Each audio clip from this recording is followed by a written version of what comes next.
Welcome back. This is our second session of this exclusive video series, Preventing New Recruit Fallout, Success Strategies to Secure, Engage, and Activate Your New Representatives, with my special guest, Success Publisher Darren Hardy.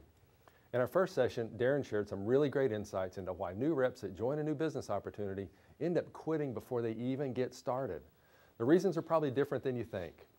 Darren also shared a few fantastic ideas on how to emotionally engage new recruits and get them into action immediately.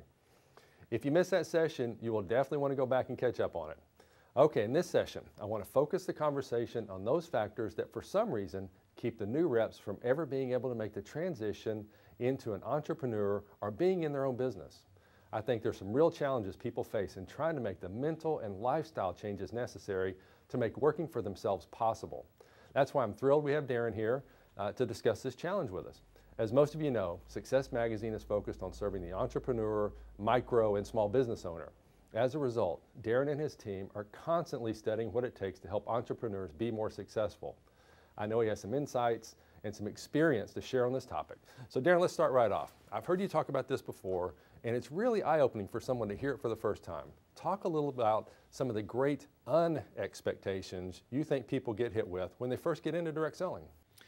I think when people make the shift from being employed to being self-employed or even having a part-time business, particularly in the unique industry of direct selling or network marketing, there are 4 distinct landmines that can blow them right out of the business unexpectedly.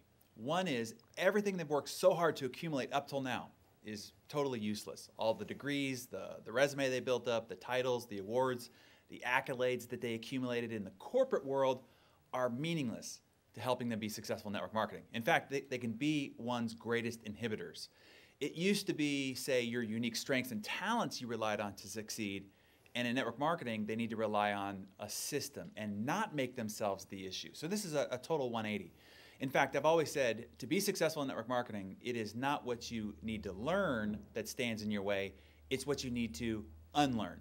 So having to be completely teachable and learn a new way of succeeding that is completely foreign to the person who for 10, 20, 30, maybe even 40 or 50 years of conditioned and reinforced training on how they could develop their strengths to be successful, it's definitely a potential landmine.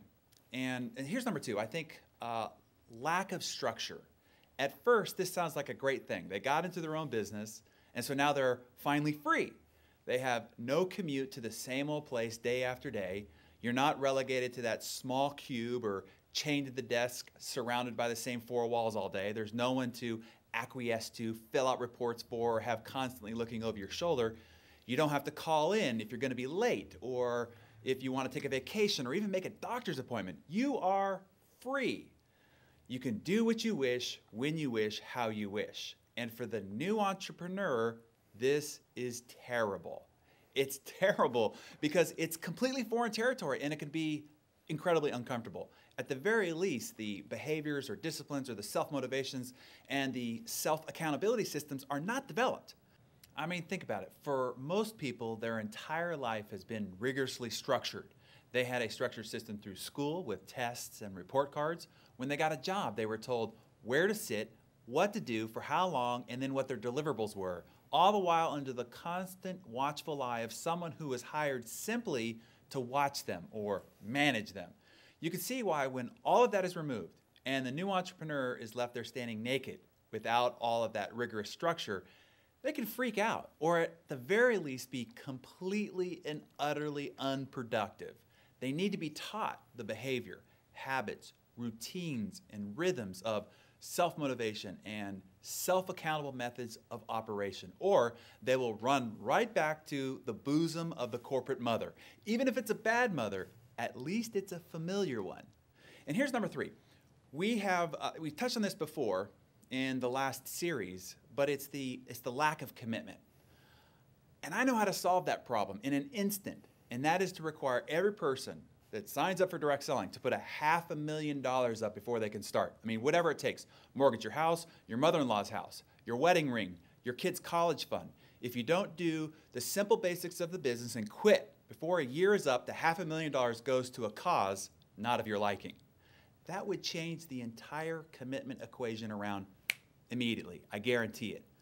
Without that level of commitment, you can see why the balance scale on the side against them wins out most of the time. We talked about how to move their commitment from their head and their wallet into their heart. Void of collecting that $500,000 check, that is why this is so important.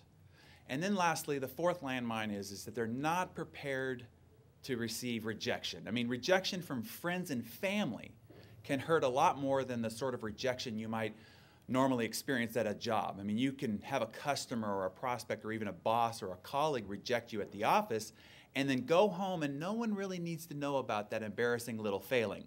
But when friends and family reject you about your new business venture, it feels more personal and exposing.